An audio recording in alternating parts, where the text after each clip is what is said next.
This is Space Minds by SpaceNews. In this episode of Space Minds, host Mike Gruss talks with Dr. Gurpartap, GP Sandhoo, about what he calls almost a watershed year for the Space Development Agency. Sandhoo breaks down SDA's major technical breakthroughs in 2025, ranging from successful hypersonic missile tracking in low Earth orbit to demonstrating space-based Link 16 tactical communications and completing the first ever optical space-to-air laser link. But first, a word from our sponsor, InnoFlight.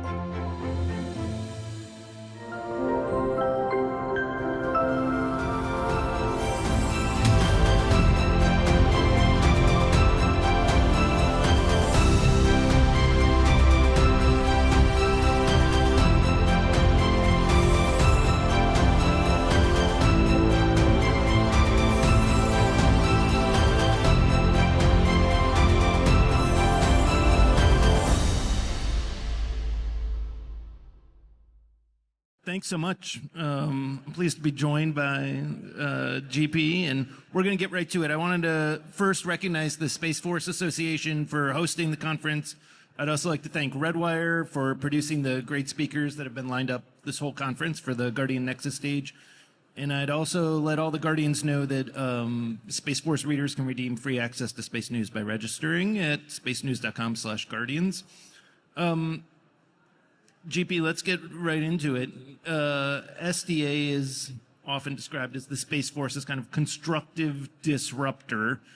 Tell me what you disrupted in 2025. What are the big accomplishments there? Yeah, thanks, Mike. First of all, thanks for having us, and it's a great opportunity to kind of talk about things we have been able to get done in this last year. It was almost a watershed year from many perspectives, because a lot of things that we started doing at SDA. So when SDA was stood up, it was for a specific mission.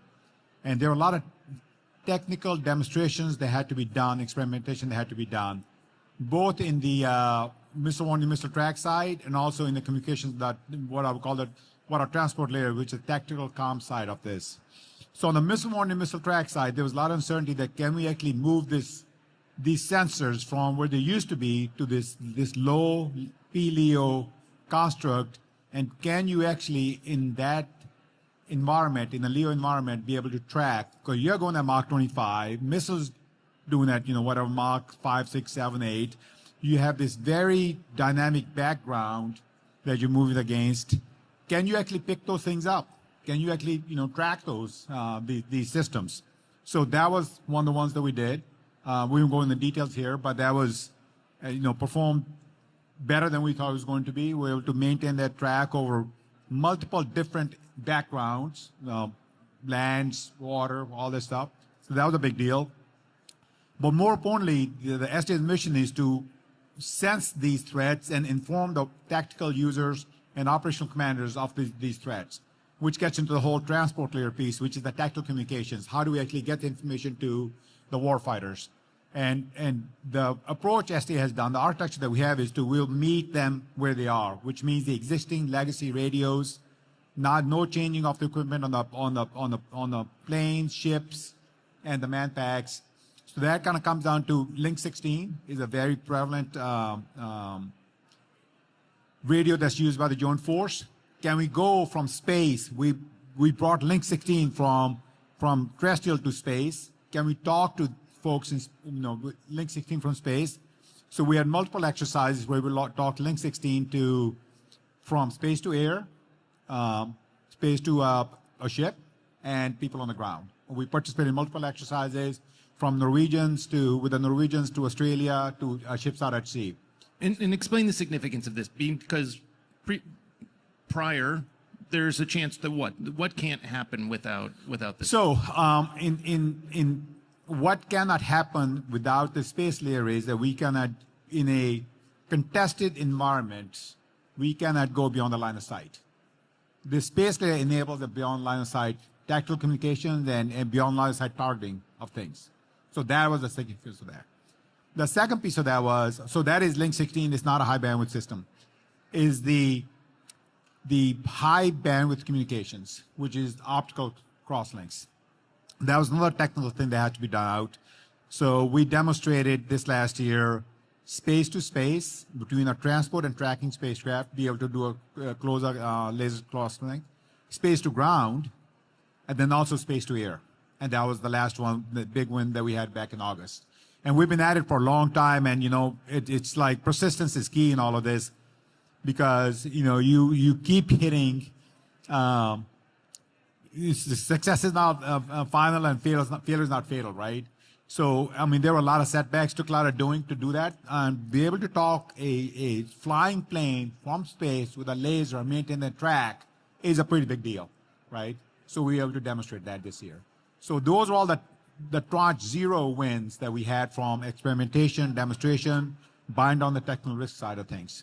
And then we also had 2 launches.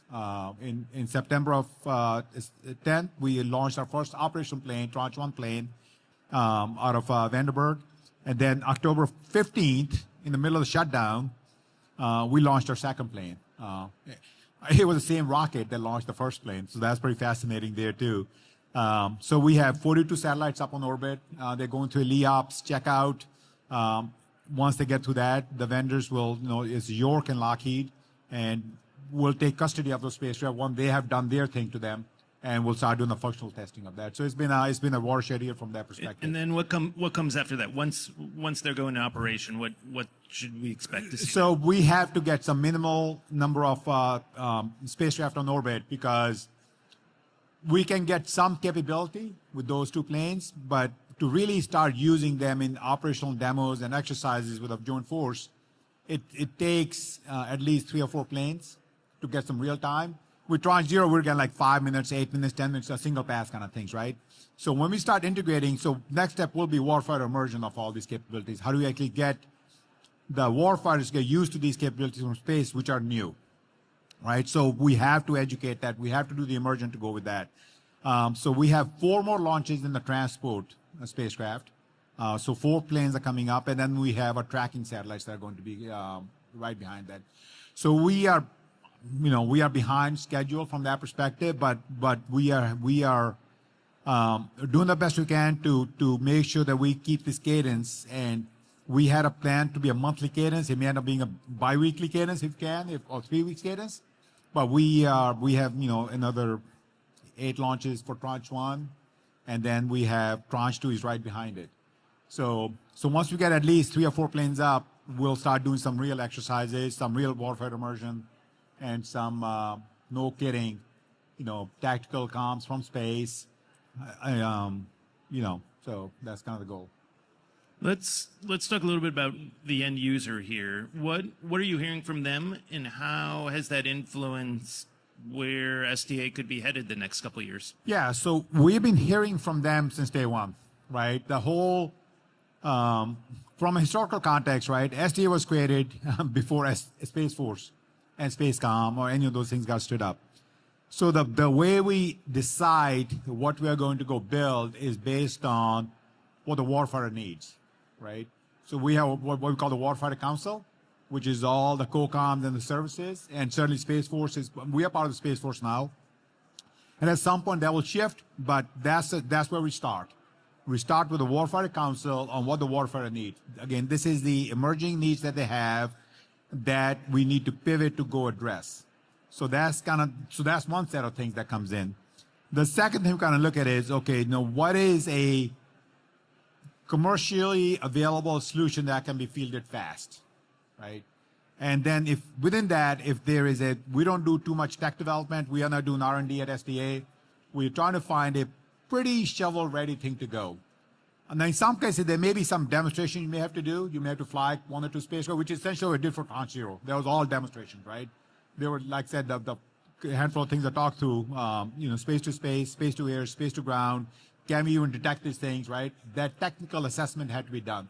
So we did that demonstration, worked pretty good, and then the goal becomes, okay, how do we do this at scale, right? So that is where the needs come in from that perspective, okay? And that's where we have working groups. There's a whole process kind of involved in it, but that's the Warfighter Council what adjudicates what we're going to go build. And I think every speaker this week has said speed matters, speed. Yeah. How do you know you're going fast enough in this sense?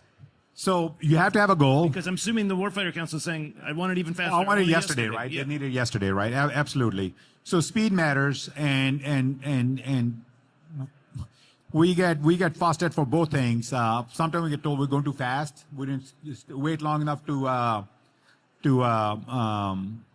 get all the lessons learned before we decided to move out on the next thing.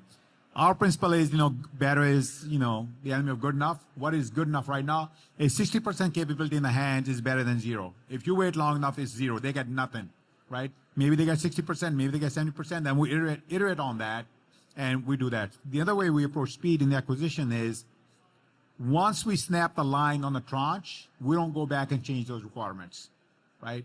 If there's something new comes up, there's another need that comes up, we are our goal is tranches on 2-year centers. We'll catch in the next tranche, right? That's how we try to maintain the speed that we have. But it has been slower, not because of trying, but because the industry partners, we are trying to do speed and scale. I would say then tranche 1, we got scale.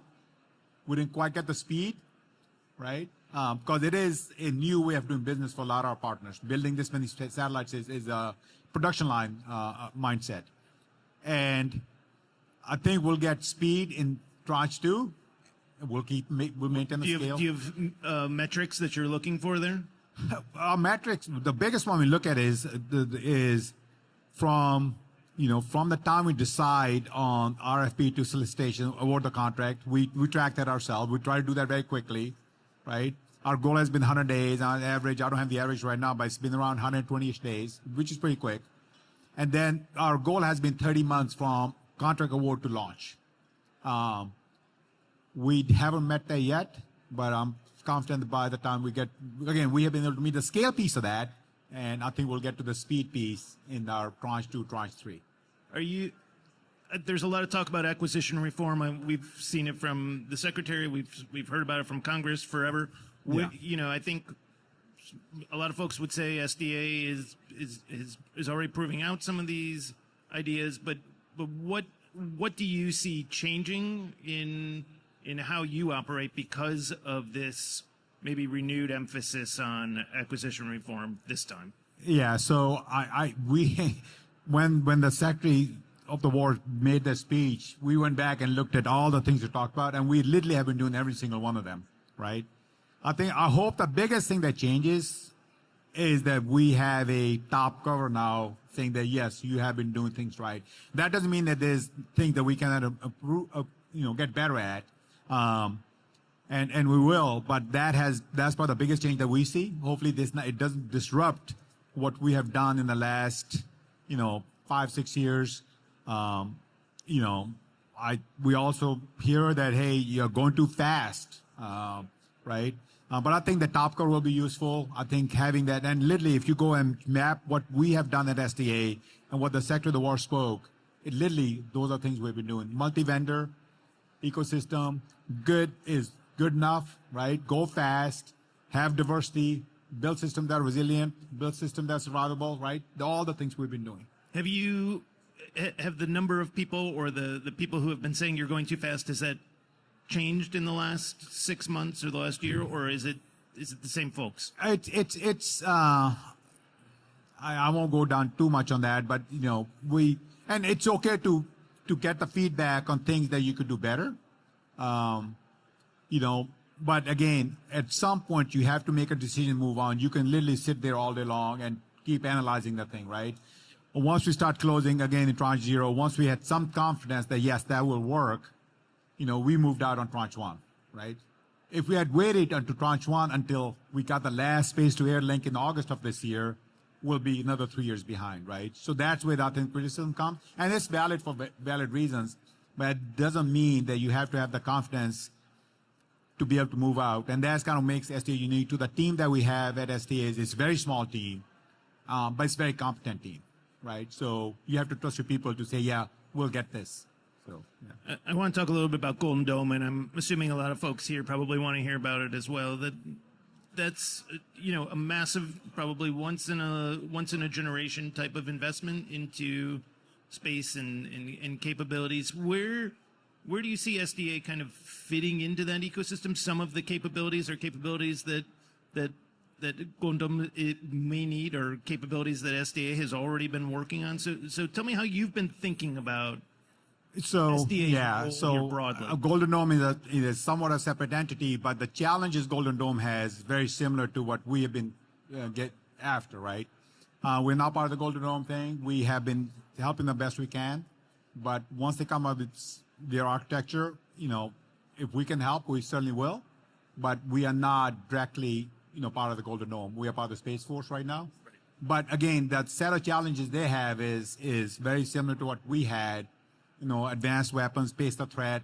That threat is probably expanded. We had a very small threat piece, which was the sensor coverage gap between 100 kilometers to 250 kilometers or so when we started.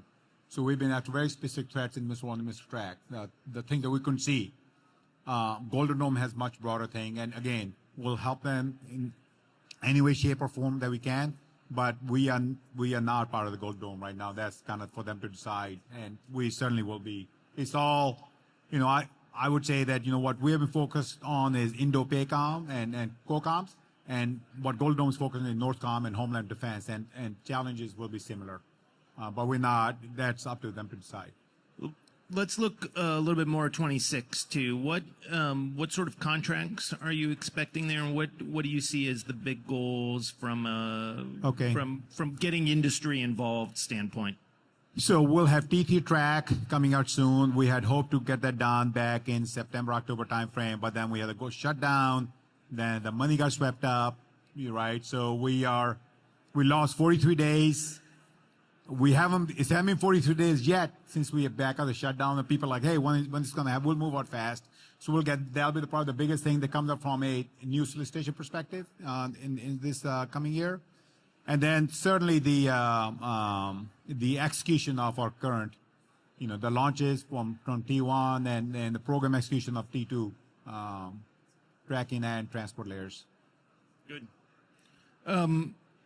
You have a background in emerging technologies as well. Where have you seen an immediate need there when it comes to either investing more in R&D in some of these capabilities, or opportunities for SDA to incorporate more? What's been your takeaway on there? Because it's gotten a lot of attention. It does, and SDA is an acquisition organization, so we don't spend a whole lot of time on the tech development. We are relying on commercial. We are relying on our other government partners, which have a much bigger and broader investments in those, AFRLs, NRLs, Lincoln Labs, APL, all the UARCs, right? They do the tech development. Also, our industry partners, they have their own IRAD. They're investing money in that. So we have a technical director, and we kind of keep a pulse on that. We partner with all the external entities to do that. So we understand what is in development from an S&T perspective.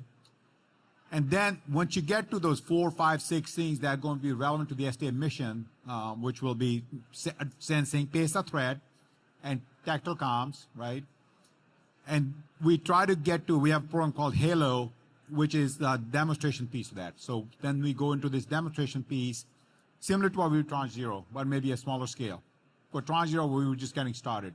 So next set will be 1 or 2 spacecraft. You go do the demonstration, and once the demonstration is successful, it meets the need of the warfighter, then it's time to proliferate that capability, right? That's kind of approach we are taking. So it's the same kind of the mindset that we have with the acquisition of operational capabilities, which is the tranche, but within that there's a separate, much smaller tranche that's kind of doing the demonstration piece of advanced tech and leveraging out there. We will fund certain things through SPR and SSTRs, but we're mostly trying to partner with people that do that better than we do to make sure we leverage that and have a roadmap to onboard those technologies. Well, and I think that leads into, how do you find, or how do you find some of these companies that maybe you wouldn't expect to work with, or maybe you didn't know that these capabilities were out there, and then it's, hey, there's an opportunity to work closely with them? I mean, I think that's been I the think I challenge. like 20 meetings yesterday, right? Right. I have a few more today, right? That's one piece of that. You engage, right? That's what these things are good for, right? You engage with industry. We have an open BA all the time. We get white papers come in. We kind of go through them. We read pretty much everything. Is it working? Is there an example that you can point to where you said, hey, like because of these engagements or because of these meetings or that, hey, we're finding folks. I'll give you the next set of our Halo program that's going on that we are going to kick off is delayed a little bit, is a next generation waveform that was developed at Lincoln Lab, and within our Halo pool, there were there's a number of vendors that are new vendors, and we are going to fly 2 spacecraft with that waveform, and we'll test that out. I mean, I can get the detailed specifics on that, but that's kind of how we do that. When there's a funnel that kind of necks down into what is going to be relevant, and then how do you go build that out. And I guess this is in the same vein, but you've worked at other acquisition or in other government agencies. What do you think maybe could be learned from SDA's approach? Like, what have you said, like, hey, this is working really well for us, and I think other people, either they've come to you and said, how do we do this? Or you've said, hey, maybe this would work for you. I think the biggest thing there is having a team. It all comes down to people, and also comes down to trust up and down the chain, right? If you're going to give somebody the discretion, make the decision, you give them the backing, right? Which goes back to what you asked about the SecWar speech, right? If you have the top cover and you have the right people and they make the right decisions, right? That is the fastest way to move out. Anytime you are trying to make decisions up and down the chain, through committees, through panels, it slows you down. So having the right people that you trust and having those people understanding that leadership that they trust their leadership to get the backing that they have is critical in all of this. Anytime, and again, and part of that leadership and trust comes from competence, right? So if you have competent people doing that, you trust them, they trust you, you can move it pretty fast. But when you keep doing checks and balances and checklists, and a lot of people rely on process to verify things when they don't know, that's what slows down a lot of this stuff. And there's places where we should have checks and balances. A lot of the acquisition things that we have are, not in the Space Force side, but on the Navy side, the Army side, a lot of stuff is written in blood. People died because something was not done right. So there's a place for that stuff, but there's also a place for having the discretion to make that decision because you have the knowledge, expertise, and the background and trust across to be able to move out. I think one of the other acquisition challenges we've heard a lot about, this year in particular is supply chain and the challenges there. What are you hearing there, and what experiences have you had bumping into that? Supply chain has been a challenge across the board for us on multiple fronts, and that goes back to the scale piece of that, right?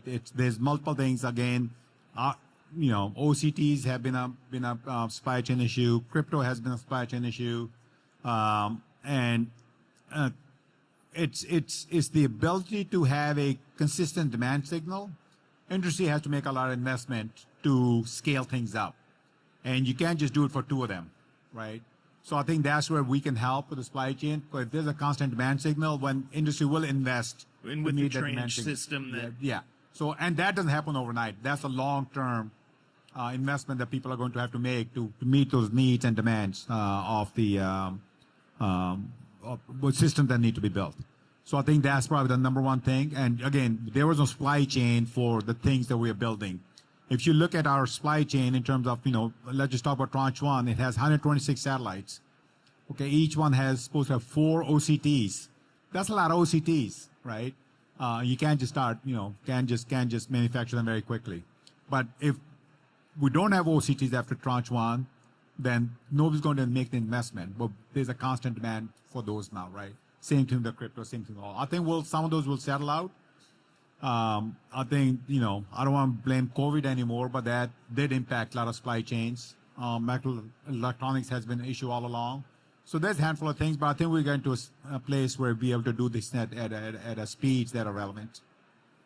Good. I know we're just about out of time. I wanted to ask, next year at this conference, if we're to meet, what does success look like for 2026? How do you know that, hey, this was a year where you accomplished your goals and you're in a good spot for 2027? I think on next year, right now, we should have all of Tranche 1 up, functioning, operational. We should have done some exercises with our partners in uniform and the warfighters. And do we know what those will look like yet, the exercises? Say again? The exercises, do you know what? Okay. Yeah. We plan to participate in exercises, in the Indo-Pacific AOR or Yukon, whatever those are, where you're building this new capability from space to the warfighter. So I think that success for us will be that all of Tranche 1 up and Tranche 2 launching and Tranche 3 getting to PDR, CDR levels. Yeah. It's big. Thank you. Thank you. That's all the time we have. We have another panel kicking off shortly. I'd like to thank GP for doing this. I want to recognize the Space Force Association again for hosting this conference, and to thank the folks at Redwire for producing the speakers and the event here on the Guardian Nexus stage. I want to let all of you know that this conversation will be online with support from InFlight as part of the Space Minds podcast and available at spacenews.com. Thanks, everyone. Thanks.